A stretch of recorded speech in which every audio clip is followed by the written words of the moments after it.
Hi friends, this is me Rananju Musharaf. Welcome back to my channel. ഇന്നത്തെ എൻ്റെ study വ്ളോഗിലേക്ക് എല്ലാവർക്കും സ്വാഗതം. അപ്പോൾ ഞാൻ കോഴിക്കോടിലെത്തി. അപ്പോൾ അതുകൊണ്ട് തന്നെ ഇപ്പോൾ എൻ്റെ സ്റ്റഡി ടേബിളിൻ്റെ കോലം നിങ്ങൾക്ക് കാണാൻ പറ്റുന്നുണ്ടാവുമല്ലോ. ഫുൾ അലങ്കോലായി കിടക്കാണ്. പിന്നെ ഇവിടെ നല്ല മഴയായിരുന്നു. അവിടെയൊക്കെ അങ്ങനെ ആയിരിക്കും അല്ലേ? അപ്പോൾ അതുകൊണ്ട് തന്നെ കൊണ്ടുപോയ സാധനങ്ങളൊക്കെ തിരിച്ചു വെക്കാനുണ്ട്. അതുപോലെ തന്നെ ഒന്ന് തുടയ്ക്കാനും സാധനങ്ങളൊക്കെ ഒന്ന് റെഡിയാക്കി വെക്കാനൊക്കെ ഉണ്ട്. അപ്പോൾ ഞാൻ രാവിലെ തന്നെ ചെയ്തത് ഇതാണ്. ആദ്യം ഞാൻ കൊണ്ടുപോയ ബുക്സൊക്കെ തിരിച്ചു വെച്ചു. എല്ലാം ഒന്ന് ക്ലീൻ ചെയ്തതിന് ശേഷം എന്നിട്ടെല്ലാം ഒന്ന് അടക്കി ഒതുക്കി വെക്കാൻ വേണ്ടിയിട്ട് പോവുകയാണ്. അപ്പോൾ നമുക്ക് അതൊക്കെ കഴിഞ്ഞതിന് ശേഷം കാണാം. So let's start. എപ്പോഴും നമ്മുടെ പഠന സ്ഥലം നല്ല നീറ്റ് ആൻഡ് ക്ലീൻ ആയിട്ടുണ്ടാകണം. നല്ല അടക്കി ഒതുക്കി എല്ലാ കാര്യങ്ങളും ഉണ്ടാവണം. എന്നാൽ നമുക്കൊരു പോസിറ്റീവ് എനർജി ഉണ്ടാകും.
എല്ലാം ക്ലീനൊക്കെ ചെയ്ത് ക്ലിയർ ആക്കി കഴിഞ്ഞതിന് ശേഷം പിന്നെ ഞാൻ പഠിക്കാൻ വേണ്ടിയിട്ട് ഇരുന്നതാണ്.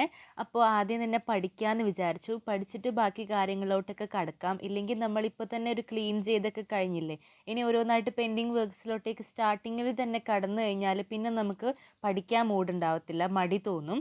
അപ്പോൾ ഇപ്പോൾ ഞാൻ സെൽഫ് സ്റ്റഡിയാണ് നടത്തുന്നത്. നമ്മൾ ഓരോരുത്തരും വീട്ടിൽ സെൽഫ് സ്റ്റഡി തന്നെയാണ് നടത്തുന്നത്. അപ്പോൾ എനിക്ക് സെൽഫ് സ്റ്റഡി തന്നെയാണ് കുറച്ചും കൂടി ഉപകാരമായിട്ട് തോന്നാറ്. അപ്പോൾ അത് ഓരോരുത്തർക്കും ഓരോ രീതിയാണ്. പക്ഷേ നിങ്ങൾക്ക് ഇനിയിപ്പം സെൽഫ് സ്റ്റഡി ഒരു ബോറായിട്ട് തോന്നുന്നുണ്ട്, നിങ്ങൾക്ക് പഠിക്കാൻ പറ്റുന്നില്ല, ആ ഒരു ടൈപ്പിലുള്ള ഒരാളാണ് നിങ്ങളെങ്കിൽ നിങ്ങൾക്ക് ഗ്രൂപ്പ് സ്റ്റഡി നടത്താവുന്നതാണ്. ഓൺലൈനായിട്ട് തന്നെ ഗ്രൂപ്പ് സ്റ്റഡി നിങ്ങൾക്ക് നടത്താം.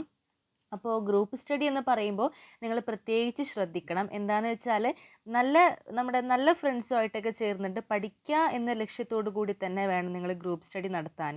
ഇല്ലെങ്കിൽ നമ്മളെന്തെങ്കിലുമൊക്കെ സംസാരിച്ച് ടൈമൊക്കെ പോയി പോകും. അതായത് നിങ്ങളുടെ ഫ്രണ്ട്സിനെയൊക്കെ കുറച്ച് വിളിച്ചിട്ട് നമുക്കിത്ര പഠിക്കാം. ഇപ്പോൾ നമ്മൾ യൂട്യൂബിലൂടെ ഞാനിങ്ങനെ വീഡിയോ അപ്ലോഡ് ചെയ്ത് ഞാനും എൻ്റെ സബ്സ്ക്രൈബേഴ്സായ നിങ്ങളൊക്കെ എന്താണ് ചെയ്യുന്നുള്ളത്, നമ്മളൊരു ഫ്രണ്ട്സിനെ പോലെ ഗ്രൂപ്പ് സ്റ്റഡി തന്നെയാണ് ആക്ച്വലി ഇപ്പോൾ നടത്തുന്നുള്ളത് അല്ലേ. ഞാനിപ്പോൾ ടൈം ടേബിളൊക്കെ റുട്ടീനൊക്കെ പറഞ്ഞ് നമ്മൾ ഒന്നിച്ച് ഫോളോ ചെയ്യാമെന്ന് പറയുന്നുണ്ട്. എത്ര നേരം നമുക്ക് പ്രൊഡക്റ്റീവ് ആകാൻ പറ്റി എന്ന കാര്യം ഷെയർ ചെയ്യുന്നുണ്ട്. ഇതുപോലെ തന്നെ നിങ്ങൾ നിങ്ങളുടെ ഫ്രണ്ട്സുമായിട്ട് പരസ്പരം അങ്ങോട്ടും ഇങ്ങോട്ടും ഒരു ഇത്രയൊക്കെ പഠിച്ചു കഴിഞ്ഞാൽ, ഒരു അത്യാവശ്യം നിങ്ങൾ പറഞ്ഞത് വരെ പഠിച്ചു കഴിഞ്ഞാൽ നിങ്ങൾ ഒരാൾ പഠിച്ചത് അങ്ങോട്ട് പറഞ്ഞു കേൾപ്പിക്കുക, നിങ്ങൾ മറ്റൊരാൾക്ക് പറഞ്ഞു കേൾപ്പിക്കുക, നിങ്ങൾ പഠിച്ചത് വേറൊരാൾക്ക് പറഞ്ഞു കേൾപ്പിക്കുക, പിന്നെ അവർ നിങ്ങൾക്ക് പറഞ്ഞു തരും. അങ്ങനെ നിങ്ങൾ ഓരോരുത്തരും പഠിച്ച രീതി നിങ്ങൾ പരസ്പരം കൈമാറുമ്പോൾ ഓരോരുത്തരുടെ രീതി വ്യത്യസ്തമായിരിക്കും. അപ്പോൾ ഉള്ള ഗുണം എന്താണെന്ന് വെച്ചാൽ നിങ്ങൾക്ക് പല രീതികൾ കേൾക്കാനും പറ്റും. അങ്ങനെ നിങ്ങൾക്ക് ഒറ്റയ്ക്ക് പഠിച്ചിട്ട് തലയിൽ കയറാത്തവരാണ് എങ്കിൽ നിങ്ങൾക്ക് അവരുടെ രീതി, അവർ പറയുന്നത് കേൾക്കുമ്പോൾ നിങ്ങൾക്ക് പെട്ടെന്ന് തലയിൽ കയറും. അപ്പോൾ ഈ ഒരു മെത്തേഡ് എക്സാമിനൊക്കെ പ്രിപ്പയർ ചെയ്യുന്നവരൊക്കെയാണ് നിങ്ങളെങ്കിൽ, അല്ലാത്തവർക്കും അതുപോലെ തന്നെ പ്രത്യേകിച്ച് എന്തെങ്കിലുമൊക്കെ എക്സാമിന് പ്രിപ്പയർ ചെയ്യുന്നവർക്കും ഈ ഒരു method, group study method use ചെയ്യാവുന്നതാണ്. അതിനുശേഷം ഞാൻ നോട്ട് എഴുതാനിരുന്നതാണ്. അപ്പോൾ എനിക്ക് നോട്ടൊക്കെ കുറച്ച് എഴുതാനുണ്ടായിരുന്നു, പെൻഡിങ് ഒക്കെ ഉള്ളത് കൊണ്ട്. അപ്പോൾ നോട്ട് എഴുതുന്ന സമയത്ത് എനിക്ക് നിങ്ങളോട് പറയാനുള്ളത് എന്താണെന്ന് വെച്ചാൽ, ഞാൻ ഇന്നലെ വിക്ടേഴ്സ് ക്ലാസ് നോക്കുമ്പോൾ അതിലും ഇങ്ങനെ തന്നെയായിരുന്നു പറഞ്ഞത്. അതായത് നോട്ട് എന്ന് പറയുന്നത് നമ്മൾക്ക് അത്യാവശ്യം എല്ലാ കാര്യങ്ങളൊന്നും മനസ്സിലാക്കാൻ വേണ്ടിയിട്ട് ഇമ്പോർട്ടൻ്റ് ആയിട്ടുള്ള പോയിൻറ്റ്സ് ആയിട്ട് നമ്മൾ എഴുതേണ്ടതാണ്. അല്ലാതെ പറയുന്നതെല്ലാം അങ്ങ് എഴുതി വെക്കുന്നതല്ല നോട്ട് എഴുതുക എന്ന് പറയുന്നത്. ഞാനിപ്പം വിക്ടേഴ്സിലെ നോട്ട്സ് അല്ല എഴുതാറ്. ഞാനിപ്പോൾ എൻ്റെ സ്കൂളിൽ നിന്നുള്ള ക്ലാസ് കേട്ടിട്ടുള്ള നോട്ട്സാണ് എഴുതാറ്. അപ്പോൾ അതുകൊണ്ട് തന്നെ എനിക്ക് അത്ര ബുദ്ധിമുട്ടാകാറില്ല. നമുക്ക് കൃത്യമായിട്ടുള്ളത് മാത്രം അങ്ങനെ എഴുതിയെടുക്കാൻ പറ്റുന്നുണ്ട്. 2 ക്ലാസ്സും കൂടി കേട്ടിട്ട് ചെയ്യുന്ന സമയത്ത് നമുക്ക് കൃത്യമായിട്ടുള്ളത് എഴുതാൻ പറ്റുന്നുണ്ട്. ഇത് ഞങ്ങൾ നാട്ടിൽ നിന്ന് കൊണ്ടുവന്നതാണ്. ഇതിവിടെ അങ്ങനെ കിട്ടുന്നില്ല, അതുകൊണ്ട് കൊണ്ടുവന്നതാണ്. പിന്നെ ഇതും അതുപോലെ തന്നെയാണ്. നിങ്ങൾക്കറിയായിരിക്കും ഇതൊക്കെ. ഇങ്ങനെ കോവ ഉണ്ടാവില്ലേ, പാൽക്കോവ, അങ്ങനത്തെയൊക്കെ ഞങ്ങളുടെ നാട്ടിലുള്ള നല്ല ടേസ്റ്റാണ്. പിന്നെ ഇത് ഇങ്ങനെയുള്ള കുറച്ച് സ്വീറ്റ്സ് ഒക്കെ കൊണ്ടുവന്നിട്ടുണ്ട്. ഇതും പിന്നെ മാൽബുരിയാണ് കേട്ടോ.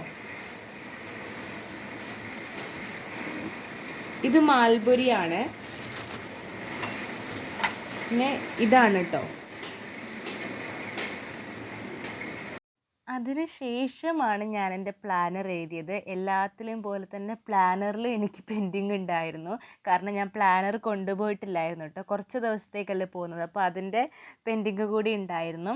അപ്പോൾ ഇത്രയും ദിവസം, കുറച്ച് ദിവസമാണെങ്കിലും നമ്മൾ ഈ പ്ലാനറിൽ പറഞ്ഞ ഇത്രയും ദിവസം നമുക്ക് പ്രൊഡക്റ്റീവ് ആകാനേ പറ്റിയിട്ടില്ല. നിങ്ങൾക്കായോ എന്നുള്ളത് നിങ്ങൾ പറയണം. എനിക്കാകാൻ പറ്റിയിട്ടില്ലായിരുന്നു. അപ്പോൾ നാളെ മുതൽ കൃത്യമായിട്ട് തന്നെ നമുക്ക് പ്രൊഡക്റ്റീവ് ആകാൻ വേണ്ടിയിട്ട് സ്റ്റാർട്ട് ചെയ്യണം.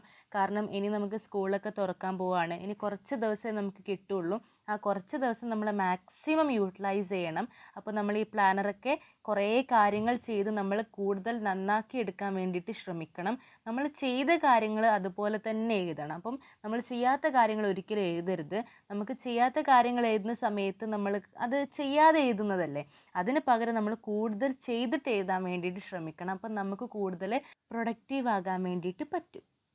ഇങ്ങനെയൊക്കെ ആയിരുന്നു എൻ്റെ ഇന്നത്തെ ദിവസം. കുറേ പെൻഡിങ് ഒക്കെ ഉണ്ടായിരുന്നു. പെൻഡിങ് ക്ലാസ് ആയാലും നോട്ട്സ് ആയാലും അതുപോലെ തന്നെ ഡ്രസ്സ് എടുത്ത് വെക്കാനും കൊണ്ടുപോയ സാധനങ്ങളൊക്കെ വെക്കാനും റൂം ക്ലീനിങ്ങും സ്റ്റഡി ടേബിൾ ക്ലീനിങ്ങും, ഇങ്ങനെ എല്ലാം മൊത്തത്തിൽ ഫുള്ളൊരു ബിസി ഡേ തന്നെയായിരുന്നു. കാരണം ഞാൻ അന്ന് നാട്ടിലെത്തിയപ്പോൾ തന്നെ പറഞ്ഞിരുന്നു പെൻഡിങ് ഉണ്ടാകും, അപ്പോൾ അത് അവിടെ എത്തിക്കഴിഞ്ഞാൽ എല്ലാം ഒരു ദിവസം കൊണ്ട് തന്നെ തീർത്തിട്ട് നമുക്ക് ഒന്നിച്ച് സ്റ്റാർട്ട് ചെയ്യണമെന്നുള്ള കാര്യമൊക്കെ.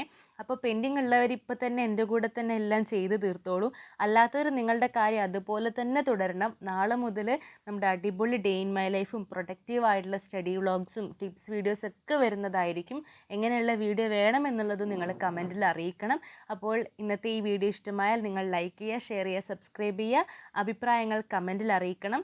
നിങ്ങളെല്ലാവരും തരുന്ന സപ്പോർട്ടിന് ഒരുപാട് നന്ദിയുണ്ട്. ഇനിയും സപ്പോർട്ട് ഉണ്ടാകണം. അടുത്തൊരു വീഡിയോയുമായി കാണുന്നത് വരേക്കും this is me Rananju Musharaf signing of.